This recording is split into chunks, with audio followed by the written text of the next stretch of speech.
Hey nerds, Farmer Jesse here. Welcome to Growers Daily, your daily dose of ecological farming insight. It is Wednesday, February 12th, 2025, and today we're going to talk about why I'm not good at farming and why sometimes I'm okay at it. But also, we'll take a question about farmers market etiquette. So let's do it.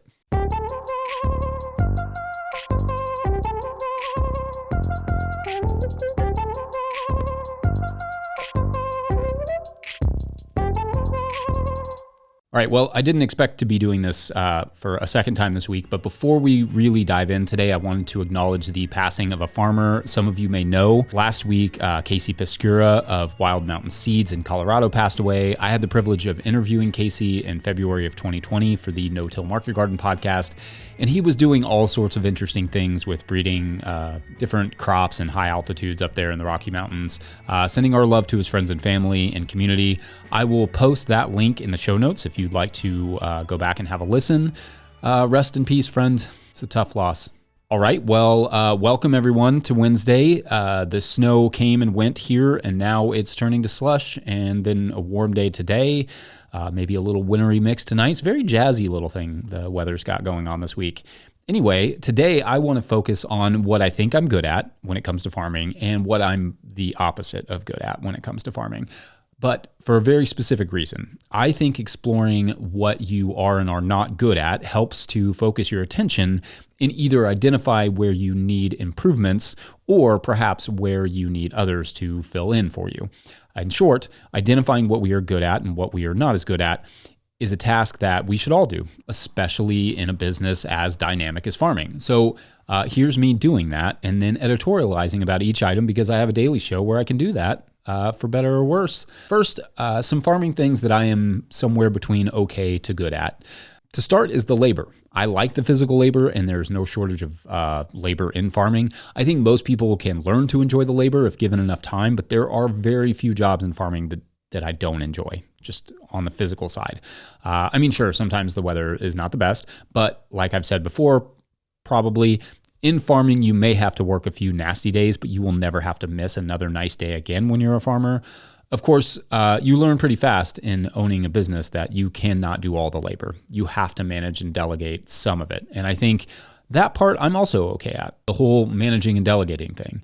There are also plenty of farm jobs that don't require as much physical labor for those who don't love to do it. Washing, packing, sales, marketing, all those things. Farming is a lot of labor, but that doesn't mean labor is the only part of farming. When I have employees, I do get in a rhythm. I think I can do a fair job of making reasonable decisions and making a reasonable project list for the day and balancing their labor so as not to wreck them or wreck myself. Managing employee time and your own time is a significant portion of running a successful farm. I'm reasonably good at the farmers market, which I will mostly save to talk about in the next segment. I spent years working in retail and I enjoy answering questions for customers, managing busy booths. It's a natural fit for me. As someone who's fought anxiety most of their lives, it's nice to recognize that into a customer and be like, oh, I know how to help this person. I've joked before and many times that when Hannah and I are done farming and the kids are out of the house and my weekends are free, I'm just going to find some young farmers who are hiring and help them with their market booths because it's something I'm good at. But like I've talked about before, we're not doing the farmers market now because I would rather spend that time with the kids. And I should say, a lot of farmers do not love that part. A lot of farmers are introverted and love the field work, but hate the sales side, or at least they don't feel comfortable there, which is perfectly fine and normal. However, although farming is growing food, running a farm business is about selling it. So this is one of the challenges to running a farm business. You have to find a way to move the produce that you grow, and that involves dealing with customers. So if you identify that as a skill that you don't quite have, it is a task that still needs to get done well. So how will you make that happen? It's an important question to ask and answer. Another thing is that I'm reasonably decent at managing soil health, but that one took time. I have developed an eye for nose for the problems and systems for managing soil health and plant productivity in many different scenarios, but it wasn't that way at first. It took a lot of development. I'm not a big believer in the idea of the green thumb. People who have a quote-unquote green thumb are usually people who are good at following advice and or have reasonably good soil to work with. On my last farm, I felt like I was a genius by the time we left, but that soil was just amazing pre-Farmer Jesse. It just was.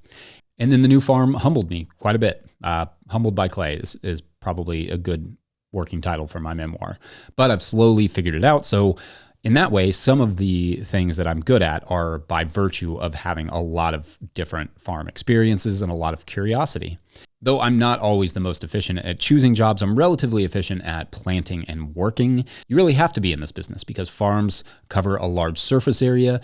You cannot be walking or driving back and forth to get one tool at a time in this business because movement is labor and labor is expensive, even or especially your own labor.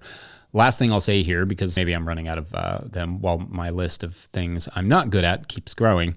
Anyway, to that point, about wasting time going back and forth, I'm good at setting some boundaries. By that, I mean, I'm good at saying I'm not going to work past 4 p.m. or whatever and sticking to that. In fact, I find you get everything done way faster and more efficiently when you restrict how much time you're willing to dedicate to the day. If not, you will farm until dark every day. Certainly in the first 2 years, you may have to do that, but the goal should always be to have farming be something that is possible to do in a normal workday. If you want to then spend the last 4 hours of your day out playing in the garden, that's fine, but it should not be farm work. It should be time left to do the fun things that you want to do, not the things that the farm needs you to do. For me, that's soccer, but sure, sometimes it's hunting wild mushrooms or planting trees or photography, but it's whatever I want to do and not just what the farm wants me to do. Anyway, that's absolutely everything I'm good at in farming, save for maybe that I can do a pretty mean daisy chain with my row cover. But this particular show is an experiment. So I'll be curious to hear, especially after the flaws section, if the idea of identifying what we're good at and what we're not as good at is at all helpful to you, and how that changes your approach to farming or gardening or life or whatever it is you're up to. I mean, life seems like a given, but I'll leave it up to you. So we'll take a quick break, then dive deeper into managing the farmers market booth. BRB. Today's episode of Growers Daily is brought to you by GrowSmart. Curious if your soil will be ready for planting this spring? GrowSmart can help you find out with their at-home soil tests. They'll ship it right to your door. Just send it back with your prepaid shipping and you'll have your lab results in just 2 business days. Their reports are simple with tailored seasonal recommendations for fertilizers and amendments. Order now at growsmart.com and use the code DAILY for 10% off. That's DAILY. Begin your soil prep now for a great spring with GrowSmart. All right, back to the show. If you, the listener, are enjoying this content, getting even a small amount of value from it, consider supporting our work over at patreon.com/no-till-growers. I will try to get to questions from everywhere that questions come in, but I will always get to your Patreon questions. Now, today's Patreon question comes from Patreon member Casista DVM, who writes, quote, when you're looking for a contentious and debatable topic, which I know is really not your style and good on you, you might consider addressing farm stand and farmers market etiquette. What produce handling pet peeves have you seen in farmers markets that would impact their ability to sell to the general public? And how do farm stand marketers set their customers up for success? This is such a contentious topic among some growers, and it touches on the frequent inability of experts to connect with their clients in the general public. An opportunity to impress and alienate a customer could be turned into a learning opportunity for the buyer, how to handle the produce, and the seller, what does the market really want from the producers?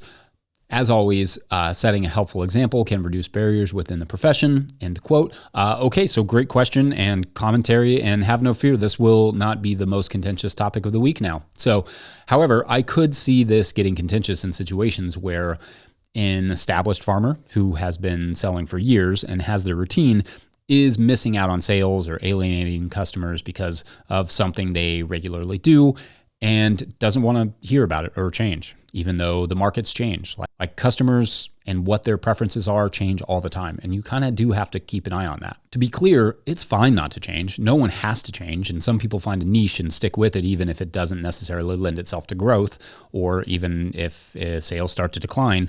I'm not going to judge, but I can share some tried and true farmers market tricks that anyone can use to boost sales with little to no effort. So, not sure if it totally answers your question, Casista, but here's a quick list.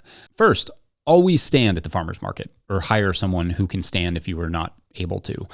Sitting has a leave me alone vibe to it. It's not the most inviting posture. And remember, at a farmer's market, you are asking people to cease their stride and come buy something from you.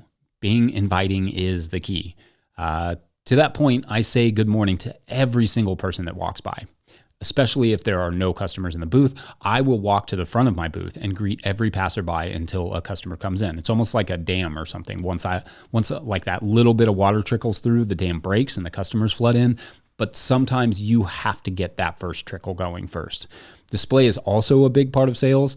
In market farming, we have a saying. It's called pile it high and kiss it goodbye, meaning that the more bountiful your display looks, the faster things will sell. In fact, going into the canopy, higher into the canopy versus spreading out on the tables can be more attractive while also protecting the produce from sunshine, which is a produce and sales killer.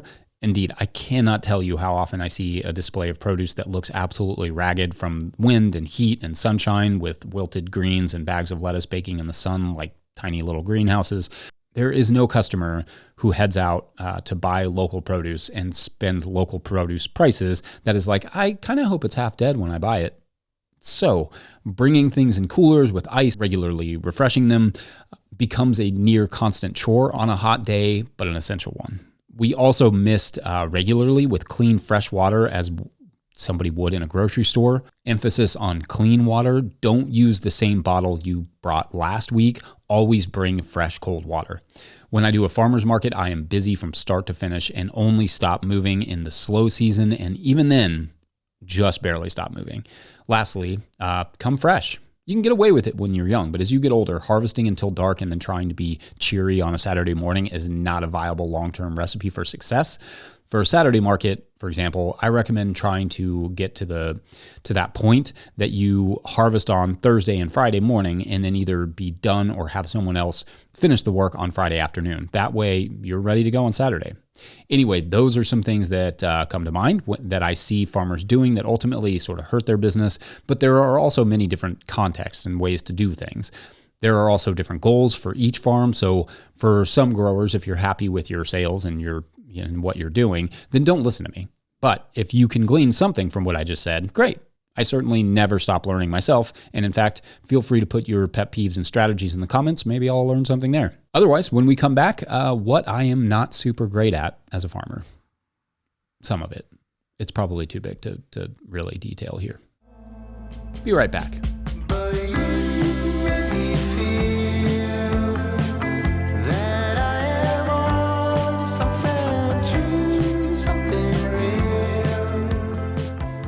Today's episode of Growers Daily is brought to you by Farmhand. I don't know about you, but I got into farming to be in the field growing food for my community, not creating elaborate pack lists, not writing newsletters or responding to emails, not designing and maintaining web stores, and etc.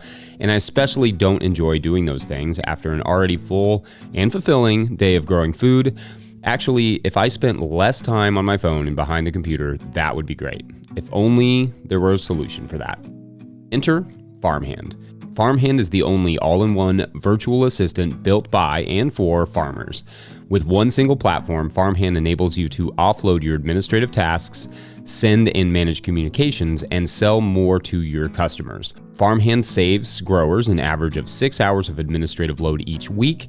That's 6 hours so you can get back into the field, spend more time with friends or family, or have a life outside of the farm, which is actually a thing. Think about it. What would you do with an extra 6 hours a week? Sign up for a free trial with the link in the show notes, because now is the best time to dial in those systems for the next growing season. Follow the Farmhand link in the show notes to learn more. All right, back to the show. All right, so as promised, perhaps somewhat regrettably, after discussing what I think I'm okay at in the first segment, let's talk about what I'm kind of terrible at when it comes to farming in this last segment. First, I'm decent at making a business plan, but I'm not great at revisiting it. Honestly, I can't even find the last one I made, which is not great, and I will probably make another one this fall. I'm good at making a family and farm budget and managing that, but that's not the same as a business plan. Your business and farm needs a plan. It needs a target or a set of targets, both financial and ecological. And it's okay for those targets to change and shift, but a business plan helps you to stay focused. All too often, I fall into the trap as a business owner of being reactionary instead of pre-actionary, meaning I often make business decisions based on what is working in the moment versus a set target for the business. Sometimes that can work, but ultimately you can find yourself going in circles. And if the 2002 movie The Ring taught us anything, it's that circles can be dangerous. I think that when it comes to being a successful business, at least one person on the team needs to know not only what the prize is, but be able to keep their eye on it. This is not my strong suit, because another part of this, another thing that I'm not great at, is that I'm easily distracted.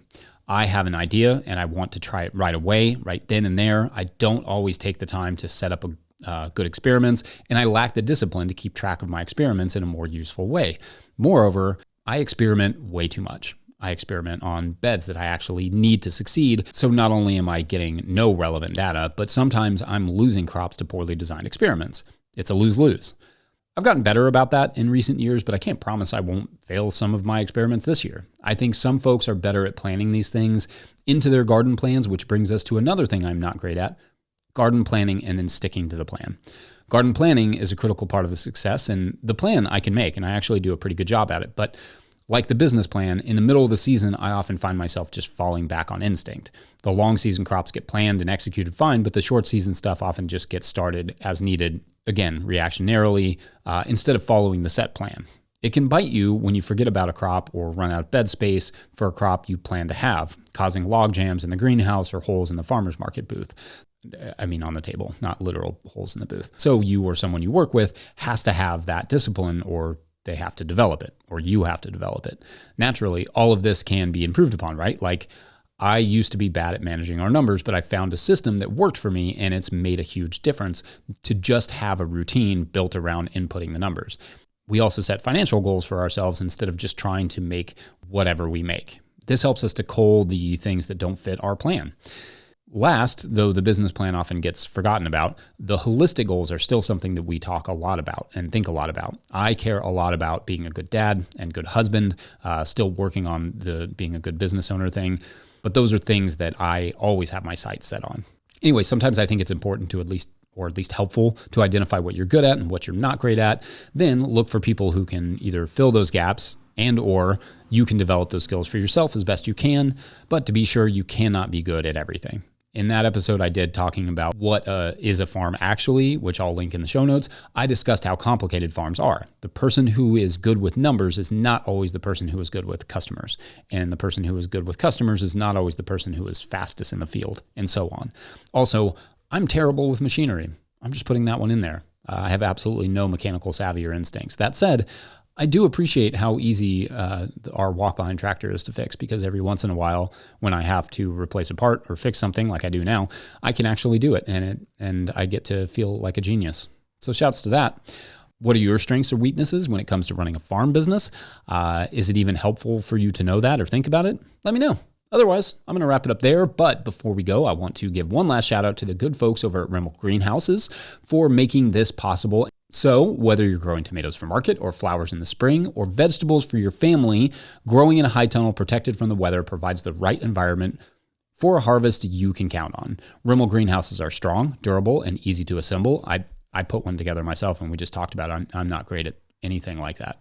Anyway, offering the quality you need to grow productively year-round. The team of experts at Rimmel Greenhouse Systems will be your trusted partners to ensure you get exceptional value from your greenhouse or high tunnel investment. Visit Rimmel.com today to get growing. Big thanks to all of our show sponsors.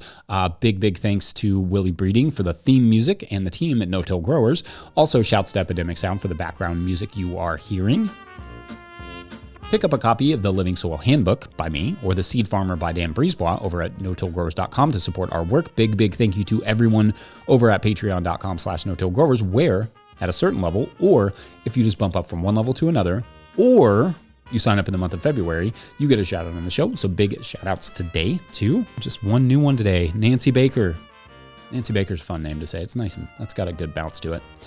All right, Nancy. So I don't have to tell you this, but Nancy is an Oregonian trombone player who started a market garden, and Nancy has a really busy day at market one day and comes home and is exhausted, but decides to go out to the garden to just kind of play the trombone, hang out.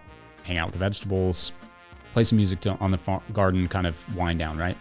And Nancy starts playing the trombone and notices that all of the bugs are really reacting to it in an interesting way, and recognizes that when Nancy plays a specific note, they do specific things. So thus starts a montage of Nancy figuring out how to accurately manipulate these bugs with a trombone. And it ultimately becomes, it's kind of the making of a superhero story. Yeah, look out, Marvel and Ant-Man. Yeah. All right. Thanks for watching and or listening. We will see you... Ant-Man, Marvel? We will see you tomorrow. Yeah. Bye.